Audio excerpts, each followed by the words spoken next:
Kit drive केले, gap शोधायचा आहे. No fielding position, straight long on clear. पहिल्याच बॉलवर धमाकेदार आम्ही आगाशी क्रॉस बेटर खेळलेत. गॅप शोधण्याचा प्रयत्न, पॉवर प्लेला कॅपिटलाइज करण्याचा प्रयत्न फलंदाज सौरवचा. आता सौरव चार्ज घेतोय आपल्या खांद्यावर जबाबदारीचा.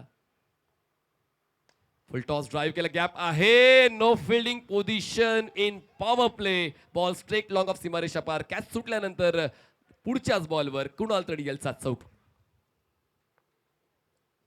पण आता त्या सर्व गोष्टींना लक्षात घेत असताना मोठ्या फटकाचा निर्धार सौरवचा होता. डोक्यावर हा आम्ही आगाशाची जागा बनवून खेळायचा प्रयत्न सफल झाले, पण असफल ठरलेले आहेत. Leg stick down, clean bowled.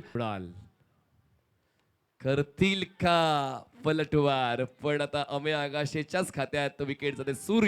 Suraj यांनी तो झेल टिपलेला आहे आणि अमे आगाशे खातात आणि एक विकेट घेतोय. 5 चेंडूमध्ये त्यांनी मिळवत 3 विकेट. संघर्ष जास्त बघायला मिळतं. खाली चेंडू शेवटच्या क्षणी लेट कट करत असताना धावांची गरज आहे. आउटफील्ड फास्ट आहे या ठिकाणी. चेंडू नुसतं करत गेला तर चांगला परफॉर्मन्स होतो. क्रीज कॉर्नर आहे, रिव्हर्स खेळलेत या ठिकाणी. With the turn, with the swing. काल तर रविवार होता. फिरकी गोलंदाज पहिला चेंडू उचललाय या ठिकाणी. ऑर्थोडॉक्स लॉंग ऑन बाउंड्रीच्या बाहेर. 6 धावांसाठी. धावा सुरुवातीला आलेला नाहीये. पुढचा चेंडू यावेळेला फुल टॉस करून घेतलाय आणि चेंडूला भिरकवलाय. अजून एक षटकार. 51 धावा झालेत. फुल टॉस आहे. बॅकलिप घेत असताना ऑन साईडला त्या ठिकाणी पाठवत आहेत आणि झेल टिपला जात. Anish crease corner, left arm angle करतात बघा. एका राईट हँडरला जेव्हा left arm over the wicket गोलंदाजी लेफ्ट आर्म ओव्हर आणि तो अँगल होतो याच्यासाठी की ते त्याचा वापर करतात. स्टंपच्या जवळून टाकलाय मात्र ऑफ आणि मिडल स्टंपवर आहे. खाली बसून चेंडूला ऑफ साईडला क्लासिक दिशा देत असताना आवश्यक आहे अशा फटक्यांची तो फटका येतोय, कारण या वेळेला मिडल आणि ऑफ स्टंपवर चेंडू.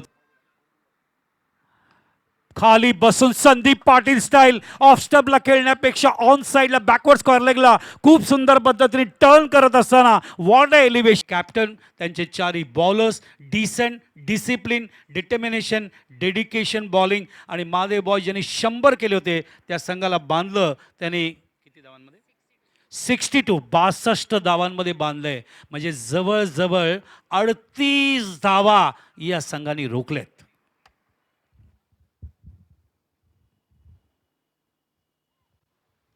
Man in yellow. त्यामुळे काय होईल, विश्वास वाढेल राहुल पाटील 11चा. त्यांना समाधान आहे. तरी पण ज्या पद्धतीने आगाशाने एक गेम स्ट्रॅटेजी बनवलं असेल, त्यांना विचार होता 50 शॉट कंट्रोल करायचा. 12 धावा जास्त गेलेले त्यांना माहिती आहे. मात्र त्यांची बॅटिंग लाईनअपसुद्धा चांगली आहे, असं नाही की नाही आहे. मात्र मागच्या वेळेला गौरांग खेळला होता, मात्र या वेळेला सगळ्यांना खेळावं लागेल. हा एक प्रश्नचिन्ह सुद्धा आहे, हे लक्षात ठेवणं आवश्यक. तर सौरभ आणि कुणाल ज्यांनी मागच्या वेळेला 100 धावा करत असताना जी पार्टनरशिप केली होती मी विसरणार नाही. रोशननी सुद्धा मिडल ऑर्डरमध्ये खतरनाक बॅटिंग केली होती. त्यांचा कॅप्टन यश आणि विवेक नेहमीच मिडल ऑर्डरमध्ये घातक फलंदाजी करतायत. 12 धावा त्यांच्याकडून बघायला मिळाला. त्यामुळे ही धावसंख्या मैदानावरती 63 धावा जिंकायला दिले वसई किल्लाईंकडून. पहिला चेंडू बॅट अँड पॅचच्या मध्ये लॉफ करण्याचा प्रयत्न त्या ठिकाणी, कारण 63 धावा चेस करायचे. Clear six Jadhav. हो, अपेक्षापेक्षा जास्त वरती आले, खेळू का नको अशी शेवटच्या क्षणी चिंता होतो. उचलायला वेळ लागला. डोंडो रे साजना. मात्र good rectification from the fielder. Magnificent throw, अप्रतिम थ्रो. चुका झाल्या करा, मात्र त्यांनी चांगला गॅदर केला चौथ्यांदा आणि चांगला थ्रो ऑन द स्टंप देत असताना. तर यावेळेला बॅकफुटला आले, जागा पण गुंडप्पा विश्वनाथ स्क्वेअर कट करत असताना चेंडूला सीमा रेषेच्या बाहेर पाडवलाय. Good shot from the batsman. View again.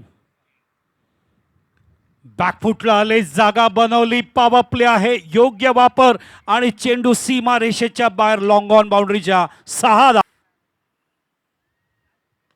यावेळेला बॅकफुटला थांबून डावकरे फलंदाज. ब्युटिफुल. नेताजी सुभाषचंद्र बोसचं क्रिकेटचं सौंदर्य एक्स्ट्रा कव्हरला दाखवत असताना क्लासिक ओ चेंडू पडल्यानंतर अपेक्षापेक्षा जास्त उसळला आणि त्या ठिकाणी पण घेतला ना कॅच, निक लागला लास्ट मोमेंटला. पुन्हा एकदा तसा चेंडू, मात्र कौतुक करीन बॅट्समॅनचं. त्याला माहिती आहेत समोर तीन तीन फिल्डर उभे आहेत.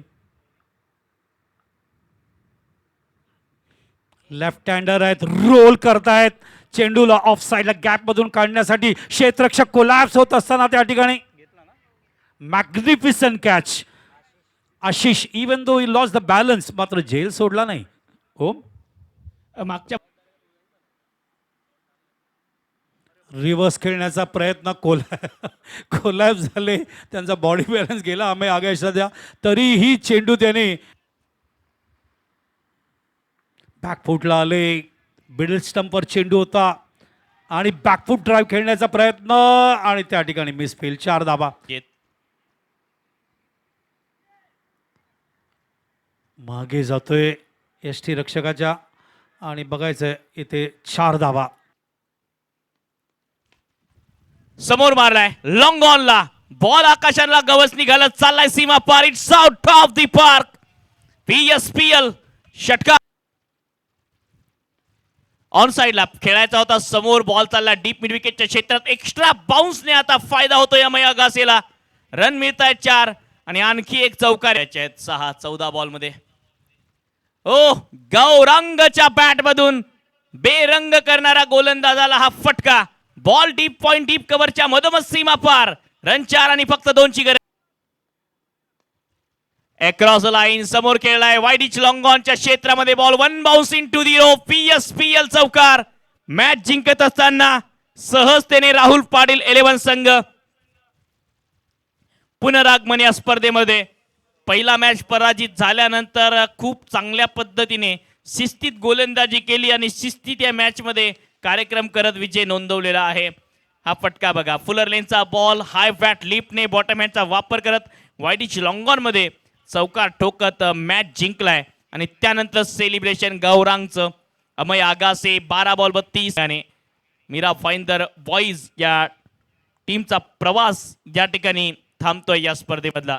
येस, महादेव बॉयजचा संघ या ठिकाणी थांबतोय. मात्र दुसऱ्या बाजूला नक्कीच Amay Agashe. Great captaincy, great batting. Win by 7 wickets. Match summary Vivek 9 बॉलमध्ये 28, यश 7 बॉलमध्ये 12, सौरव 8 बॉलमध्ये 10 आणि कुणाल 7 बॉलमध्ये 4. पहिल्या डावात गोलंदाजी Amay Agashe leading from the front. 2 षटक 18 धावा 3 विकेट. त्यानंतर दानिश 12 धावा 1 विकेट. सूरज 13 रन देत 1 विकेट. सत्यमच्या खात्यात विकेट नाहीये. 2 षटकात 18 धावा, अर्थातच इकॉनॉमिकल. दुसऱ्या डावातही अमय आगासे जसं पहिल्या डावात टॉपला होते गोलंदाजीमध्ये तसं बॅटिंग युनिटमध्ये सुद्धा टॉपला आहेत.